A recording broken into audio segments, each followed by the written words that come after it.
ಮದುವೆಯಾದ ಮೇಲೆ ಪ್ರೀತಿ ಕಡಿಮೆ ಆಗುವುದಿಲ್ಲ, ಜವಾಬ್ದಾರಿಗಳು ಹೆಚ್ಚಾಗುತ್ತದೆ. ಆದರೆ ಬಹಳಷ್ಟು ಹೆಣ್ಣು ಮಕ್ಕಳು ಹೇಳುವ ಒಂದು ಮಾತಿದೆ, ನೀನು ಮೊದಲಿನ ಥರ ಇಲ್ಲ, ಮೊದಲು ಗಂಟೆಗಟ್ಟಲೆ ಮಾತಾಡ್ತಿದ್ದೆ, ಪ್ರತಿದಿನ ಮೆಸೇಜ್ ಮಾಡ್ತಿದ್ದೆ, ನನ್ನ ಬಗ್ಗೆ ಹೆಚ್ಚು ಕಾಳಜಿ ತೋರಿಸ್ತಿದ್ದೆ. ಅವರ ಮಾತು ತಪ್ಪಲ್ಲ, ಆದರೆ ಗಂಡಸನ ಕಡೆಯ ಕಥೆಯೂ ಇರುತ್ತದೆ.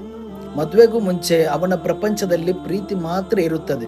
ಮದುವೆ ಆದಮೇಲೆ ಅದೇ ಪ್ರೀತಿಯ ಜೊತೆಗೆ ಹೆಂಡತಿ, ಮಕ್ಕಳು, ಮನೆ, ಸಾಲ, ಜವಾಬ್ದಾರಿಗಳು, ಭವಿಷ್ಯದ ಚಿಂತೆಗಳು ಕೂಡ ಸೇರುತ್ತವೆ. ಮೊದಲು ದಿನಕ್ಕೆ 10 ಬಾರಿ ಕರೆ ಮಾಡುತ್ತಿದ್ದವನು ಇಂದು 1 ಬಾರಿ ಕರೆ ಮಾಡಿದರೂ ಅದರ ಹಿಂದೆ 100 ಚಿಂತೆಗಳು ಇರುತ್ತವೆ. ಮೊದಲು ನಿನ್ನ ಜೊತೆ ಕನಸು ಕಾಣುತ್ತಿದ್ದವನು ಇಂದು ಆ ಕನಸುಗಳನ್ನು ನನಸು ಮಾಡಲು ಹೋರಾಡುತ್ತಿದ್ದಾನೆ.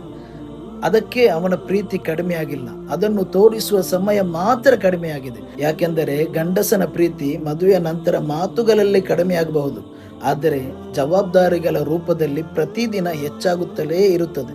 ಕೆಲವೊಮ್ಮೆ ನೀನು ಮೊದಲಿನ ಥರ ಇಲ್ಲ ಅನ್ನೋ ಬದಲು ನಮಗಾಗಿ ಇಷ್ಟೆಲ್ಲ ಮಾಡ್ತಿದ್ದೀಯಾ ಅಂತ ಕೇಳಿ ನೋಡಿ. ಅವನ ಮೌನದ ಹಿಂದೆ ಇರುವ ಪ್ರೀತಿಯ ಆಳ ನಿಮಗೇ ಗೊತ್ತಾಗುತ್ತದೆ.